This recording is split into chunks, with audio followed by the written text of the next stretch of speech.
Good evening, and welcome to the Friday News Dump for March 22nd, 2013. I'm Francis Goodwin. This is Gregory Crawford.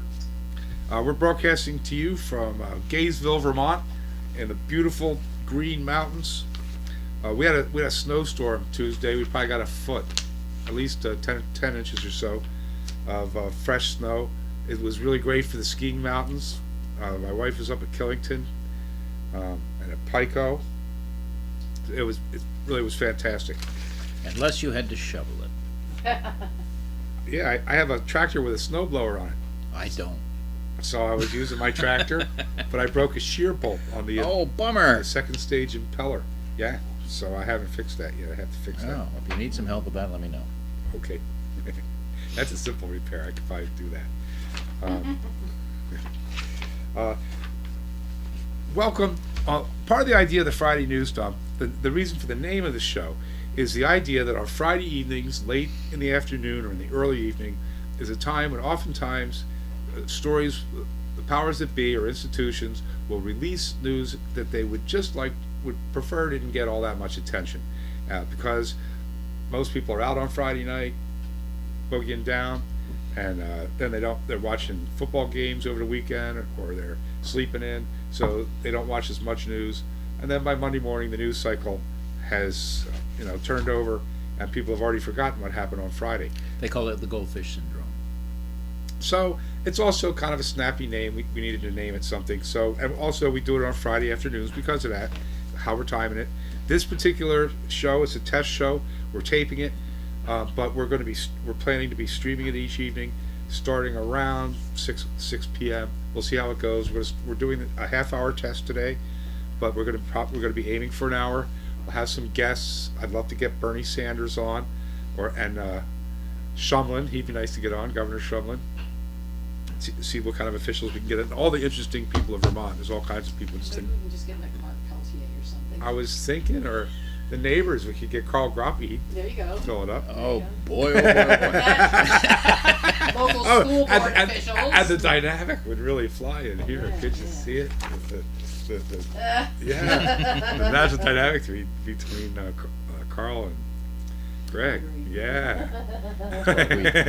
We've come to an understanding. It's good since we live 10 Yes. feet away from each other. Yes. U.S. stocks rose today, pairing the second weekly drop of the year for the Standard & Poor's 500 index. Nike and Tiffany beat earnings estimates, and optimism grew that Cyprus will pass a plan to qualify for a bailout. Now, Cyprus is a country over in Europe.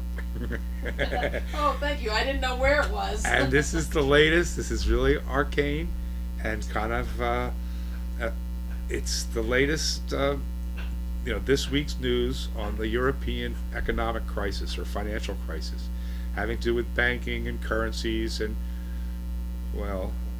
Ho hum, it doesn't matter to me, but actually, yes it does. It's really important. That's why we're reporting it. And actually, this is pretty good for News Dump story because it's breaking as we speak. What it is they have a Monday deadline, some kind of deadline where the government officials have to agree to these austerity measures, or the bankers are going to cut off the money. The European Central Bank has imposed some fairly draconian requirements for Cyprus to receive any of these bailout funds, and Germany has being the most successful of all of the European nations as far as the income that they generate, are basically the ones that are funding all of these things, and they're getting a little bit tired of it, so that they're making some very, very draconian requirements of countries like Cyprus that had been sucked into things like, perhaps you've heard of them in the past, securitized mortgages that were sold to governments all over the world, by people that said, all right, we're going to make a profit here when we sell them, and then we'll make a profit when we collect from the insurance company, because we knew they were bogus in the first place. And all of these European governments got caught up in this, Cyprus probably being one of them. It's interesting to note that they are, having their feet held to the fire by banking interests that are just hoping they will fail so that they can basically foreclose on Cyprus. We'll see what happens. Yeah, they want to buy all. Yeah, right. The banks want to buy all the public property. There's nothing that they love more than to buy like the Cypress National Forest and that kind of thing. I thought there was an extra thing in that, like, Cyprus has good terms for people that want to bank there. Like, Well, they are multinational the corporations Cayman bank. Islands. They're the Cayman Islands of the Mediterranean, and Russians have a lot of money Right, and so- invested in Cyprus banks, so they are not too happy about this. So it's And so- going to be interesting because the Russians have an unfortunate tendency to deal rather harshly with those that dismay them. Well, and the other thing was that, the big outrage was that Cyprus was considering coming in and taxing savings, just taking money out of the They were gonna take savings 10% accounts. They were of gonna take everyone's- 10% out of everybody. I heard Right. today it was gonna be over $130,000 worth of savings. But the multinational corporations are the ones that freaked out, and if you say Russia has a lot of money in Cyprus, they were the ones that totally freaked out about all that. Socialism. No, you don't say. Well, just before we went on air, the latest on this is the Cypriot lawmakers approved capital controls and the creation of a fund to pool state assets as they scramble to secure a European bailout package and avert a financial collapse of the Mediterranean island. The Cypriot Parliament, which is still meeting as we speak tonight, is also due to vote on further measures such as bank resolution legislation. Still in doubt is whether they will approve deposit levies, which you were just talking about. 3 days after initial proposal to tax all bank accounts was defeated by the same assembly. Banks have been shut all week and are due to reopen on March 26th. That would be Monday, isn't it? I guess, Tuesday? Monday. Oh, no, it would be Tuesday. Tuesday. Yeah. It'll be sometime next week. What I thought was interesting about this story too is this whole idea of taxing savings accounts. I mean, I in know, a way, so- that's kind of progressive. Like if Well, bite what, your what I'm tongue. trying to get at is if instead of taxing income or sales, I see, but You know? but you could argue that it punishes. But it's also Savings. it's a double taxation because they've already been taxed for the income before they make their deposits. So that's a double taxation, and it's really not fair to people that are on the lower end of the income scale, because 10% of their income is a hell of a lot more than 10% of some multinational corporations' income. Well, you were as talking far about as- savings. You're mixing it up, but yeah. But I was going to. But whatever. Their bank accounts, whether it's checking, savings, or And income whatever tax it is. discourages Yeah. work, productivity, and a savings tax discourages saving. I would think. right? But like I was saying, it could be considered more progressive in that they were going to put it had to be $130,000 or higher savings accounts that they were going to, so you could think that rather than taxing income, that if you have enough money left over after you pay your bills and everything, that you have enough to put into savings. Well, maybe that's a more progressive taxation plan. But of course, the right wing of the world, they freaked out about this whole idea. And I heard this joke that Jay Leno was making about Obama's like, I hear they're gonna take the money out of the savings accounts in Cyprus, and Obama said, "Can they do that?" Anyway, You had it's to a be kind there. of arcane story, but it's sort of interesting because it's this little tiny country, but it has big implications as far as that all goes. Greg, you were going to talk about these airports. The sequester has been on everybody's mind recently. Some people can't even say it properly, and they're not entirely sure what it means. But sequester is just a euphemism for the fact that they are basically freezing all kinds of salaries for people like air traffic controllers, or a lot of government workers who are going to wind up getting furloughs in the not too distant future, and 20% of their income is going to be out the window. And If you're not Warren Buffett, 20% of your income is a lot of money, and it makes a big difference in your life. But the Federal Aviation Administration says it's going to shut down 149 airport control towers early next month, including at least 6 in the Washington region. Now, air traffic controllers are there for a very, very good reason. They keep planes from running into each other. And if 149 airports surrounding our nation's capital are no longer going to have air traffic controllers,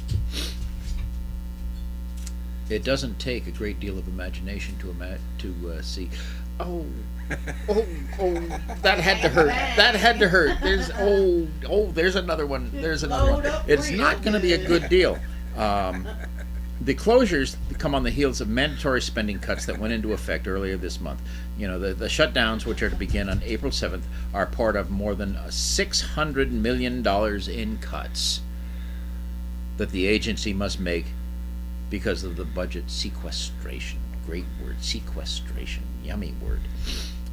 Closures in the D.C. region include the towers at Lynchburg, Virginia Regional Airport and 5 Maryland airports, including Frederick, Hagerstown, Baltimore, Salisbury, and Easton. And the Fredericktown Tower has been operating for less than a year. The fate of the Manassas Regional Airport Tower, which was on the original list, was slated to be closed, is not clear. But the thing is that these small regional airports are very often the places where a lot of people will fly into before they take a cab into Washington to their job, which was to vote for the sequester.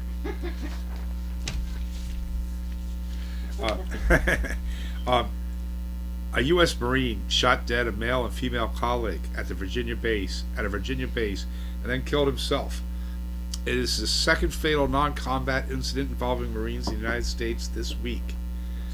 The shootings took place about 10:30 last night at the Officer Candidate School at Marine Corps Base Quantico, about 40 miles south of Washington.